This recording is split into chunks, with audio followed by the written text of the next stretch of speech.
Pendahuluan. BPUPKI adalah singkatan dari Badan Penyelidik Usaha-Usaha Persiapan Kemerdekaan Indonesia. Badan ini dibentuk oleh pemerintah Jepang pada masa penduduk Jepang di Indonesia, tepatnya pada tanggal 1 Maret 1945.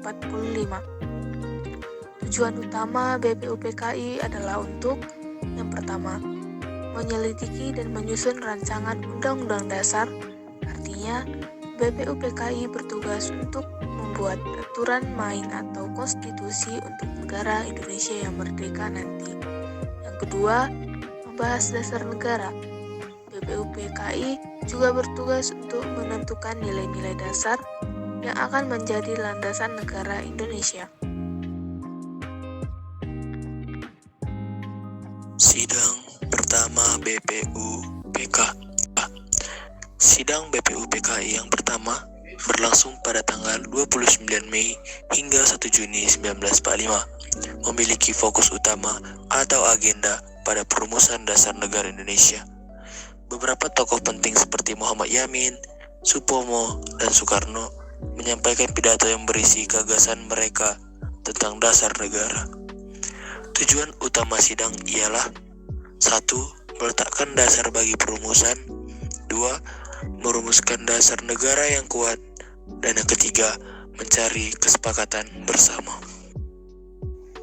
Hasil sidang pertama. 1. Munculnya berbagai gagasan tentang dasar negara. Beberapa tokoh penting seperti Muhammad Yamin, Supomo, dan Insinyur Soekarno menyampaikan pidato yang berisi usulan-usulan tentang dasar negara. Masing-masing tokoh memiliki pandangan yang berbeda, namun saling melengkapi. 2. Disepakatinya istilah Pancasila. Meskipun belum ada rumusan yang final, pada akhir sidang pertama, istilah Pancasila mulai diperkenalkan oleh Insinyur Soekarno sebagai istilah yang mewakili dasar negara. 3. Terbentuknya panitia kecil.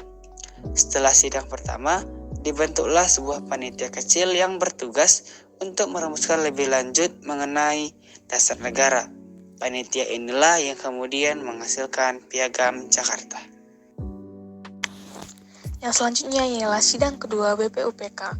Sidang BPUPK kedua yang berlangsung pada 10 hingga 17 Juli 1945 memiliki agenda utama untuk membahas dan merumuskan dasar negara Indonesia.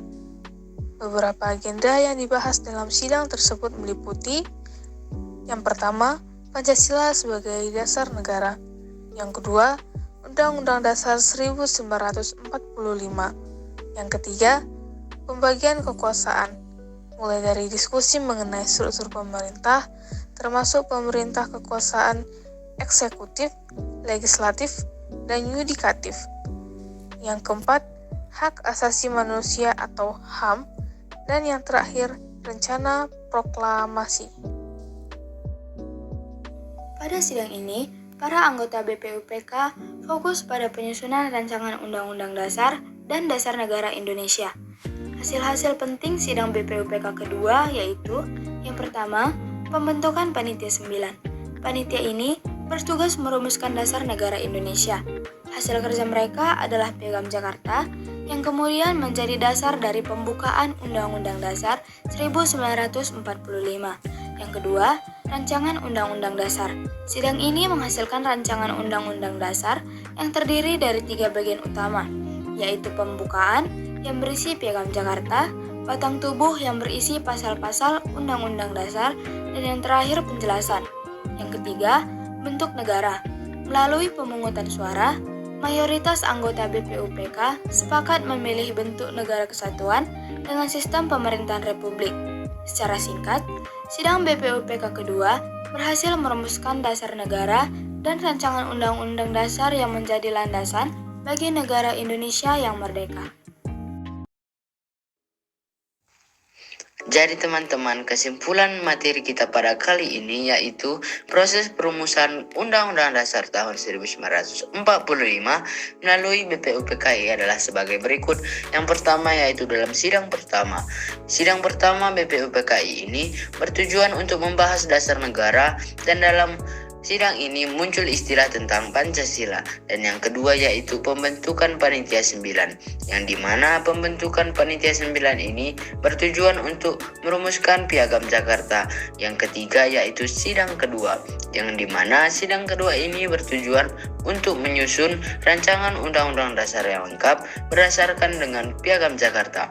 Hasil akhir dari sidang BPUPKI adalah Rancangan Undang-Undang Dasar 1945 yang kemudian disahkan oleh PPKI atau Panitia Persiapan Kemerdekaan Indonesia dan menjadi landasan hukum bagi negara Indonesia yang merdeka.